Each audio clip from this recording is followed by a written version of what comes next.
सरकारने सादर केलेल्या अर्थसंकल्पावरून उद्धव ठाकरेंनी खोचक टीका केली आहे। सरकारचा थापांचा अर्थसंकल्प आहे असं म्हणत ठाकरेंनी खडेबोल सुनावलेत। याच टीकेचा उपमुख्यमंत्री देवेंद्र फडणवीसांनी समाचार घेतलाय।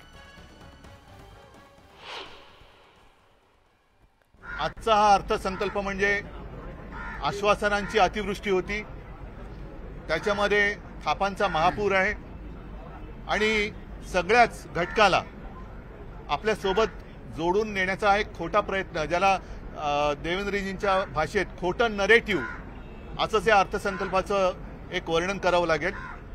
अर्थसंकल्पामध्ये आर्थिक तरतूद कशी करणार याचा कुठेही तसा उल्लेख नाहीये। उद्धवजी म्हणाले हा थापांचा अर्थसंकल्प आहे, हा थापांचा नाही, हा आपल्या मायबापांचा अर्थसंकल्प आहे। कारण शेतकऱ्यांना मोफत वीज देण्याचा ऐतिहासिक निर्णय घेणारा, कापूस आणि सोयाबीन उत्पादक शेतकऱ्याला मदत करण्याचा निर्णय घेणारा, महिलांकरता विविध योजना आणणारा, युवांना रोजगार देणारा अशा प्रकारचा हा अर्थसंकल्प आहे।